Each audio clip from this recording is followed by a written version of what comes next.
Dans les dossiers de condamnation, des soins pénalement ordonnés apparaissent très régulièrement, du moins en matière correctionnelle.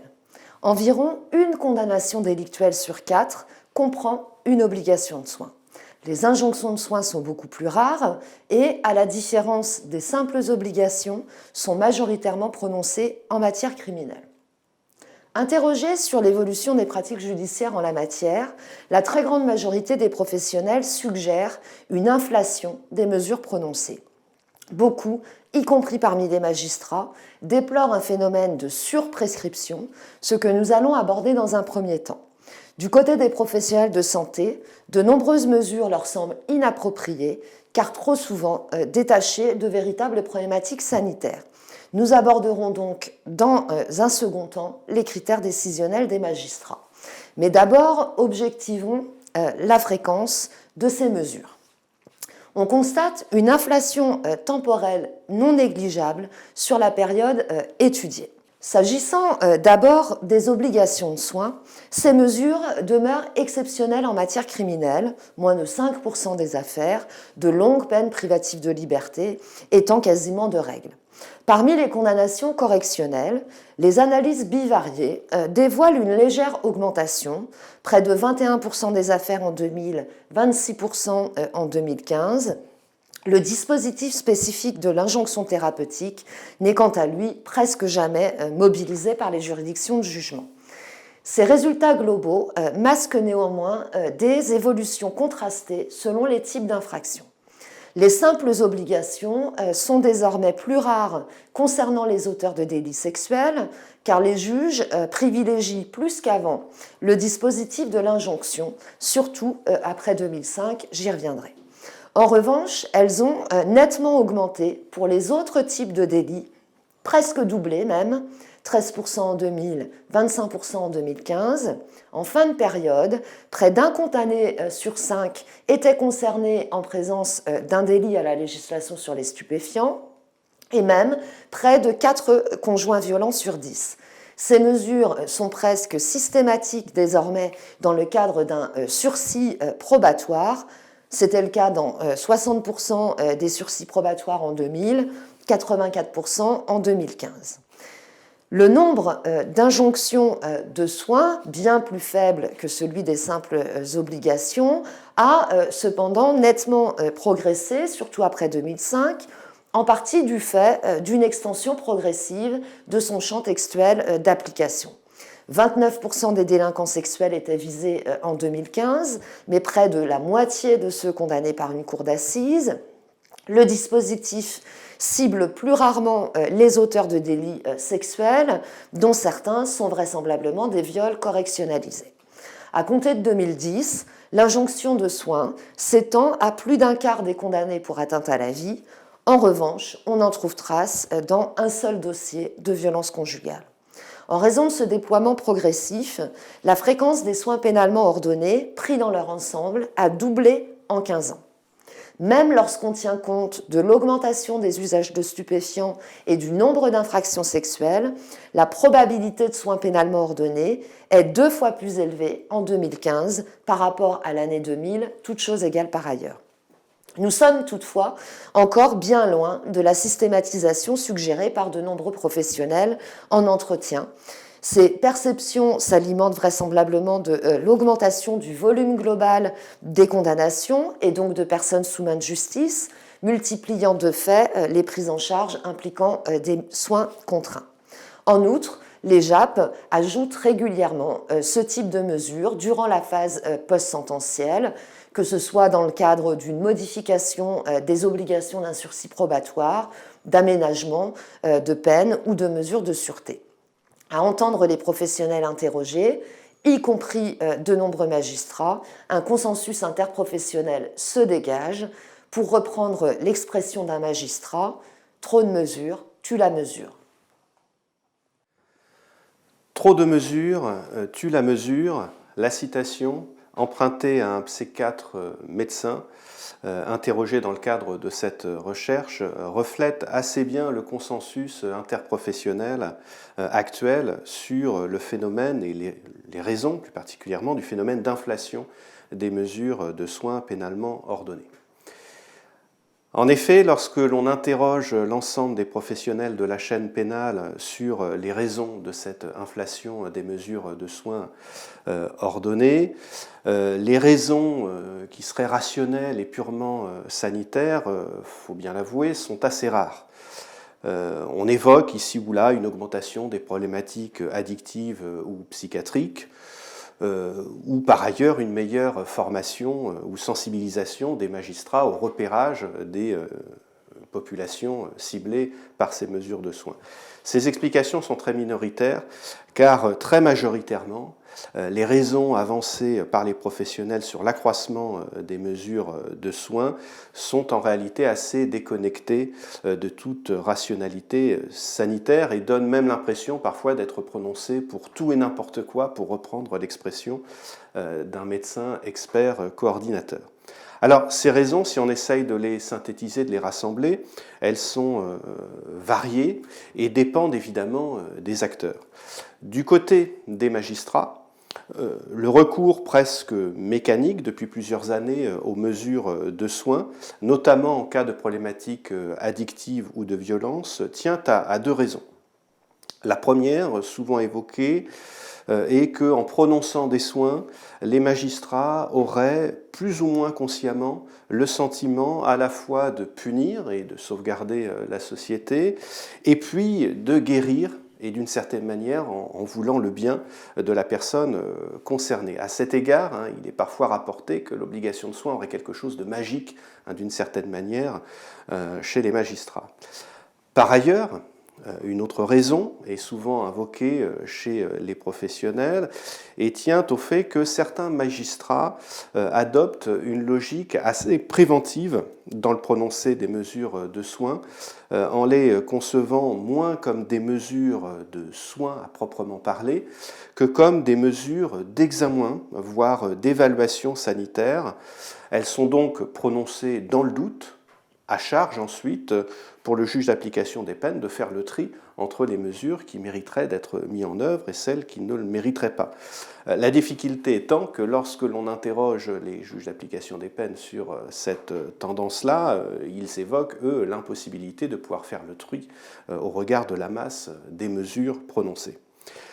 Alors, il est à souligner à propos de cette tendance de prononcer des mesures de soins à titre purement préventif que deux facteurs peuvent renforcer cette situation. D'une part, l'accélération du traitement des affaires pénales qui impose aux magistrats de décider de plus en plus vite, toujours plus vite, et d'autre part, l'absence d'expertise obligatoire pour les obligations de soins en matière correctionnelle. À cet égard, il faut relever que dans le cadre de la recherche, à peine 30% des condamnations délictuelles comprenant une obligation de soins ont fait l'objet d'une expertise préalable. Et ce taux chute à 8,8% lorsqu'on écarte les délits sexuels. Du côté des avocats, ensuite, ce sont d'autres stratégies qui président aux raisons du prononcé des mesures de soins, à savoir que dans une stratégie de défense et en accord avec leurs clients et les prévenus, ils vont se prononcer en faveur d'une mesure de soins pour donner des gages de réinsertion auprès des juges et, on l'aura bien compris, pour éviter des peines d'emprisonnement ferme. Par ailleurs, et de manière beaucoup plus transversale, que ce soit du côté des magistrats, des conseillers d'insertion, des experts et des médecins, il est aussi fait état d'une logique d'ouverture de parapluie pour se prémunir contre d'éventuelles accusations publiques, voire médiatiques, en cas de récidive. Le prononcé des mesures de soins, en particulier en cas de libération anticipée, permettra de dire que l'on a pris, in fine, toutes les précautions. Enfin, il faut faire un cas un petit peu à part des jurés en matière criminelle. Ceux-ci plébiscitent également les mesures de soins et cela est à mettre en relation avec des représentations qu'ils se font à la fois du criminel et des mesures de soins, parfois peut-être un peu éloignées de la réalité. Le criminel est bien souvent appréhendé par les jurés de cour d'assises comme un malade qu'il faut donc soigner par un traitement médical. D'un autre côté, les jurés perçoivent les mesures de soins comme un suivi individualisé, voire quotidien. Et donc, au-delà de la finalité sanitaire, les jurés pensent que ce suivi permettra un contrôle social et régulier du condamné. Pour toutes ces raisons, on assiste depuis ces dernières années à une massification des mesures de soins pénalement ordonnées et qui induisent des effets pervers dénoncés par les professionnels interrogés. On explique que des soins sont ordonnés sans véritablement fondement médical. On explique aussi que les centres d'accueil spécialisés sont saturés, que ce soit les centres médico-psychologiques ou bien les centres d'addictologie. Et puis on dénonce également une tendance à ce que les parcours de soins se réduisent finalement à des suivis très formels, voire virtuels. Le soin devient presque un passage obligé, un cahier des charges que l'on doit respecter. Et l'on explique parfois que les soins se réduisent à des rendez-vous irréguliers, même espacés, et parfois avec un simple médecin généraliste. On le voit donc, et on l'aura compris, à la finalité sanitaire des mesures de soins se conjuguent d'autres rationalités qui sont bien plus d'ordre judiciaire, pour ne pas dire parfois sécuritaire. Dans le cadre de cette recherche, nous avons systématiquement interrogé les magistrats sur les critères qu'ils mobilisent pour prononcer des soins pénalement ordonnés. Le premier résultat de cette recherche, c'est que les critères sont multiples et entremêlés et qu'il est difficile, par le biais des seuls entretiens, de déterminer leur force propre. En revanche, grâce à notre échantillon de dossiers, nous avons mené des analyses statistiques multivariées afin d'estimer leur poids respectif, toutes choses égales par ailleurs. Cette analyse révèle que les magistrats prennent avant tout en compte des marqueurs cliniques, même s'ils se trouvent en concurrence avec d'autres déterminants qui relèvent davantage de rationalité judiciaire. Le premier critère qui pèse de façon significative dans les décisions des magistrats, c'est l'identification d'un abus ou d'une dépendance à une substance. Il en va de même des troubles psychiatriques ou de la personnalité. Sur l'ensemble des condamnations pénales prononcées entre 2000 et 2010, on note qu'une mesure de soins pénalement ordonnée est plus souvent prononcée en cas d'abus ou de dépendance à l'alcool. Comme le montre ce tableau, une dépendance à l'alcool multiplie quasiment par 2 la probabilité de soins pénalement ordonnés, 1,9 dans le tableau, en particulier dans les dossiers délictuels, 2,3, un peu plus bas dans le tableau. En revanche, le seul fait de consommer des stupéfiants, quel que soit le produit, ne joue pas de façon significative. En fait, 2 facteurs pèsent dans la probabilité de se voir prescrire des soins pénalement ordonnés. D'abord, le fait d'être identifié comme dépendant ou toxicomane, qui multiplie par 3 le risque de soins pénalement ordonnés. Ensuite, le fait de consommer des stupéfiants autres que le cannabis, cocaïne, opiacés, crack, etc., ou d'être sous traitement de substitution aux opiacés. Plus généralement, dès lors qu'un professionnel mentionne une dépendance dans les dossiers judiciaires, quel que soit le produit, la probabilité de soins pénalement ordonnés en est augmentée. Cette attention particulière des magistrats aux éléments du dossier qui font état de troubles liés à l'usage de drogue ou de troubles psychiatriques se confirme quand on regarde les dossiers comprenant des expertises. Lorsqu'aucun diagnostic expertal ne pointe une pathologie psychiatrique ou un trouble de la personnalité, la probabilité de soins pénalement ordonnés est quasiment divisée par 3, ce qui signifie que les magistrats prennent pleinement en compte les avis d'experts. Par ailleurs, on peut aussi identifier des critères d'exclusion des soins. On va revenir ici sur 3 d'entre eux qui sont les plus cités. D'abord, la mention de déficience intellectuelle qui conduit à une exclusion plus fréquente des soins. La probabilité de soins pénalement ordonnés est alors divisée par 2,6. Le deuxième facteur d'exclusion qui ressort cette fois des entretiens tient à l'adhésion au principe de soins. C'est-à-dire qu'une adhésion minimale est considérée comme un prérequis nécessaire pour prescrire des soins pénalement ordonnés. Ainsi, les magistrats, par exemple, questionnent les prévenus à l'audience pour estimer leur degré de conscience des troubles qui les affectent et pour évaluer aussi leur disposition à accepter une obligation de soins. En pratique, les indices d'adhésion qu'ils recherchent, leurs capteurs en situation, sont de deux ordres. D'abord, l'attitude générale des prévenus à l'audience et la réflexivité dont ils font preuve quant à leur propre consommation. C'est ce qu'illustre ces propos d'une présidente d'audience correctionnelle en région parisienne, qui déclare, comme on le voit sur cette diapo, « Si je sens que ça ne va pas marcher un minimum, moi je m'orienterai vers une autre peine, parce que si c'est pour aller à l'échec, relance de l'enquêteur, comment vous appréciez ça, si ça va marcher ou pas ? C'est un peu le casier, un peu aussi l'attitude à l'audience, les propos tenus. On peut avoir parfois presque une revendication de soins, dit-elle. Relance de l'enquêteur, quand vous dites l'attitude à l'audience, ça recouvre quoi ? Typiquement, la personne qui dit « moi, j'ai vraiment un souci ». Parfois, c'est dit, et je trouve ça assez admirable, parce qu'en audience publique, c'est pas facile de dire qu'on a un problème d'alcool. Ça peut être éventuellement un contrôle judiciaire réussi. Donc dans ce contexte où les magistrats tentent d'apprécier l'ouverture aux soins des prévenus, certains craignent des déclarations mensongères en audience et l'expression d'une volonté de soin qui serait guidée par des arrière-pensées opportunistes pour montrer patte blanche en quelque sorte. Ils déploient donc des stratégies pour démêler le vrai du faux, par exemple en regardant la date des premiers rendez-vous et la date du rendez-vous avec l'avocat, ou bien le nombre et la fréquence des entretiens avec les thérapeutes pour vérifier, selon leurs propres termes, que ça n'est pas du vernis. À défaut d'un minimum d'adhésion aux soins, plusieurs magistrats redoutent qu'un sursis probatoire assorti d'une obligation de soins ne soit guère plus qu'un emprisonnement différé, car d'après eux, le condamné, je cite, risque d'être en difficulté pour les respecter, ça va être révoqué et ils vont finir en prison. Paradoxalement, le risque est alors de réserver les soins à ceux qui auraient peut-être moins besoin de l'effet tremplin de la contrainte, puisqu'ils sont volontaires ou déjà engagés dans une thérapie. Enfin, le troisième critère d'exclusion des soins tient au degré de reconnaissance des faits.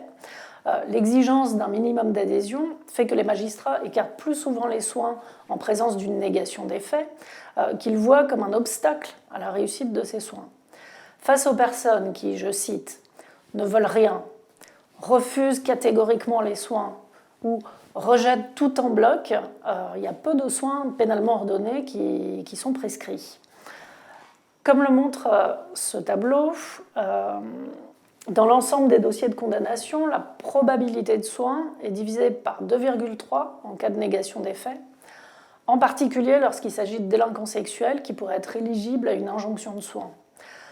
Pour les délinquants sexuels, une injonction de soins est 5 fois moins fréquente en cas de non-reconnaissance des faits qu'en présence d'aveux complets.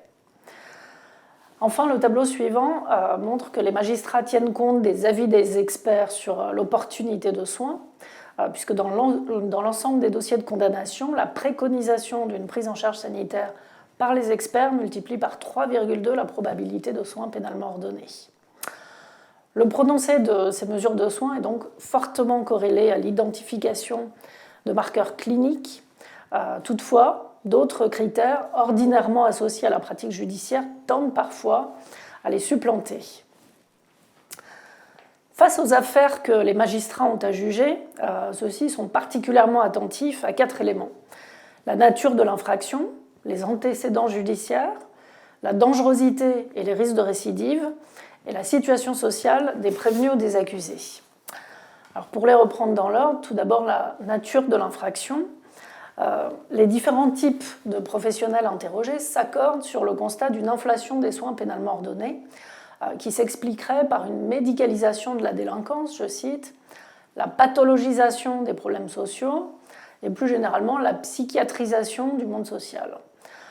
Ce phénomène conduirait de nombreux magistrats à interpréter certains types de délinquance comme le symptôme d'une maladie, si bien que les soins deviendraient, je cite, une condition sine qua non de la réadaptation.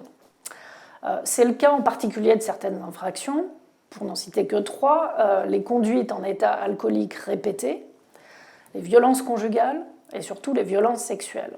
J'y reviendrai tout à l'heure. Alors pourquoi ce réflexe d'orientation vers des soins pénalement ordonnés face à ce type particulier d'infraction ? Certains l'expliquent par le manque d'informations et de temps à l'audience pour investiguer les problématiques sanitaires, de sorte que Le type d'infraction va être un premier filtre. Le deuxième facteur tient aux représentations des magistrats quant à la portée des soins. Les entretiens qu'on a réalisés témoignent du sentiment général que face à des infractions sexuelles, si une injonction de soins n'est pas prescrite, alors ce sera une obligation de soins. Parce que les magistrats se disent que sur le plan psychologique, il y a, je cite, quelque chose à régler. Pourtant, beaucoup de magistrats considèrent que les soins pénalement ordonnés sont trop souvent prononcés en raison de problématiques comportementales, qui ne relèvent pas tant d'une prise en charge médico-psychologique que du champ éducatif, des représentations, des valeurs, de la maturité des personnes, de la gestion des émotions. Une CPIP s'interroge également sur l'intérêt de ces mesures en présence d'autres violences, lorsqu'il s'agit, par exemple, dit-elle, d'un primaire qui s'est laissé embringuer en sortie de boîte avec ses potes et ça s'est bastonné sur le trottoir. Cette assimilation entre certains types d'infractions et des problématiques psychopathologiques donne lieu à de nombreuses critiques des soignants qui déplorent de devoir prendre en charge, je cite, des gens lambda qui tapent des personnes, d'accord, mais on ne voit pas en quoi ça concerne la psychiatrie, d'après eux. Selon leurs propres termes, certains soignants font état de l'impression d'être là en tant que redresseurs de tort et considèrent que, je cite, on fait rentrer dans le champ de la médecine des choses qui relèvent de l'éducatif, du social, de la morale. Nos analyses multivariées confirment à quel point les violences sexuelles sont la cible privilégiée des soins pénalement ordonnés. On le voit dans ce tableau, dans l'ensemble des condamnations, le type d'infraction constitue la variable la plus déterminante des soins pénalement ordonnés, bien davantage qu'une problématique sanitaire et bien davantage que les dommages sociaux que peut causer le dit comportement. Par rapport aux infractions sexuelles, la probabilité de soins est 2 à 3 fois inférieure pour des infractions violentes, 3 fois inférieure en cas d'atteinte à la vie, par exemple, 2 fois inférieure pour les conjoints violents.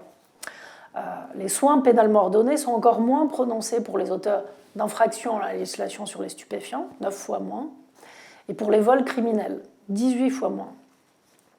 Même en matière d'infraction à la législation sur les stupéfiants, c'est le type d'infraction, voire le type de produit consommé qui conduit au prononcé de soins, plus que des certitudes sur l'existence d'une véritable dépendance.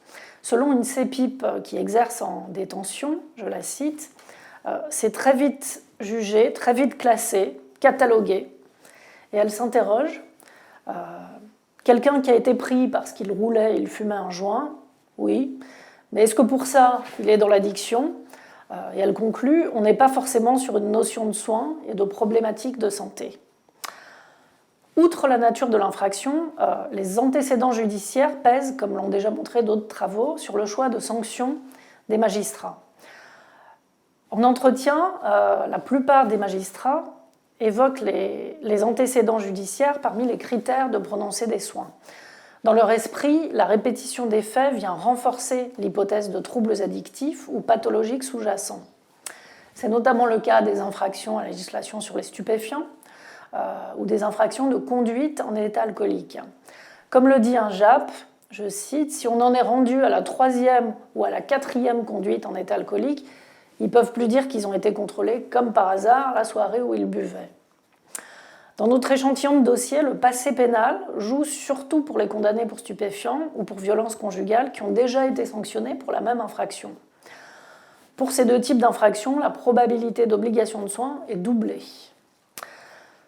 L'importance que les magistrats accordent à la nature de l'infraction et aux antécédents peut les conduire à exclure des soins pour les personnes qui présentent pourtant bien des addictions. Par exemple, les magistrats hésitent à prononcer un sursis probatoire à l'encontre d'usagers de cannabis pris pour la première fois.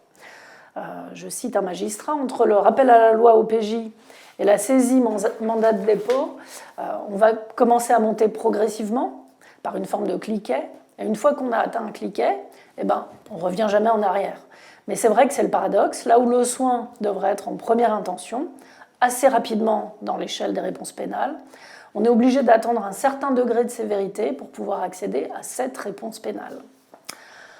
A contrario, lorsque les antécédents s'accumulent, il n'est plus question de soins. Les peines d'emprisonnement ferme sont alors privilégiées, surtout lorsque le prévenu a déjà été incarcéré. Au-delà des condamnations antérieures, les magistrats prennent en compte la nature des peines précédemment prononcées, notamment l'existence de sursis probatoires assortis d'une obligation de soins, c'est-à-dire que l'échec d'une première tentative peut les amener à exclure d'en prononcer une nouvelle. Un procureur de la République indique ainsi avoir tendance à dire, je le cite, « Écoutez, on vous a aidé une ou deux fois, ça ne change rien, c'est plus de notre sort, l'aide, la compréhension, l'avertissement n'ont pas marché, on va essayer autre chose. » Pour une présidente d'audience correctionnelle, l'échec avéré de précédentes obligations de soins invite à réfléchir, selon elle, à la question d'une peine ferme. Opter pour l'aide ou l'enfermement, un troisième critère qui va permettre de trancher entre ces deux voies, tient à l'évaluation de la dangerosité et des risques de récidive. Parmi les critères décisionnels, il faut encore ajouter le critère de la dangerosité ou des risques de récidive. Dans les dossiers comprenant des expertises, la mention de tel risque multiplie par 2, toutes choses égales par ailleurs, la probabilité de soins, et même par plus de 3, le prononcé d'une injonction de soins.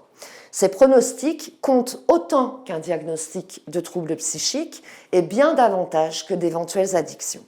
En entretien, les magistrats y font pourtant assez peu référence, 1 sur 7, presque exclusivement au sujet de l'injonction de soins. L'augmentation des pronostics de risque évoqués précédemment pourrait dès lors figurer parmi les causes explicatives de l'inflation des mesures au fil du temps. Il faut encore ajouter le poids des garanties de représentation en matière délictuelle. À entendre la plupart des magistrats, l'âge, le sexe, la nationalité et la situation sociale des prévenus n'ont guère d'influence dans le choix de prononcer ou non des soins. Nos analyses statistiques multivariées confirment ces constats concernant l'âge et le sexe, qui ne sont pas discriminants, à la différence de la nationalité, du logement et de la situation au regard de l'emploi. Or, ces critères sont presque systématiquement passés sous silence en entretien. L'absence d'emploi augmente très légèrement la probabilité de soins. En revanche, cette probabilité est divisée par plus de 2 lorsque les condamnés sont de nationalité étrangère. Ce moindre recours aux soins s'explique, dans certains cas, par l'absence de maîtrise de la langue française, car cela supposerait que les soignants puissent faire appel à un interprète. En matière correctionnelle, on peut également y voir un effet des garanties de représentation. En effet, les étrangers sont 2 fois moins souvent sanctionnés par un sursis probatoire, les magistrats craignant qu'ils n'exécutent pas la sanction en disparaissant. Ce traitement différencié les discrimine sur le plan de l'accès aux soins, puisque les obligations de soins sont généralement prononcées dans le cadre d'un sursis probatoire. Pour les mêmes raisons, les SDF et ceux qui vivent dans des logements très précaires sont plus souvent incarcérés. La probabilité d'une obligation de soins est là encore divisée par près de 2, alors que leurs problématiques addictives et psychiatriques sont plus prégnantes. Il faut ajouter que les facteurs de discrimination tenant au logement et à la nationalité se cumulent, puisque les étrangers apparaissent 2 fois plus souvent en situation de précarité sur le plan résidentiel. Dans ces 2 hypothèses, une finalité plus répressive, centrée sur l'effectivité de l'exécution des peines, tend donc à l'emporter sur le traitement des problématiques sanitaires, quand bien même les magistrats y verraient un facteur de récidive. En définitive, du fait de cette concurrence entre critères sanitaires et judiciaires, une proportion non négligeable de condamnés affectés de troubles addictifs ou psychiques échappe au prononcé de mesures sanitaires. Ils sont plutôt condamnés à une peine d'emprisonnement, au moins partiellement ferme. En matière correctionnelle, ce fut le cas de près d'un tiers de ceux qui présentaient une véritable dépendance à l'alcool, de près de la moitié de ceux dépendants à d'autres drogues. Si certains d'entre eux ont vraisemblablement bénéficié d'un aménagement préalable à toute incarcération, la fréquence des peines d'emprisonnement explique la forte proportion de ces publics parmi les personnes incarcérées. Quant au milieu ouvert, l'inflation du nombre de mesures génère, comme nous le verrons, des difficultés de prise en charge dans un contexte d'asphyxie des structures de santé. Elle alimente par ailleurs les tensions entre acteurs judiciaires et professionnels de santé, a fortiori lorsque ces soins sont jugés inadaptés, car prononcés à l'aune de critères plus judiciaires que proprement cliniques.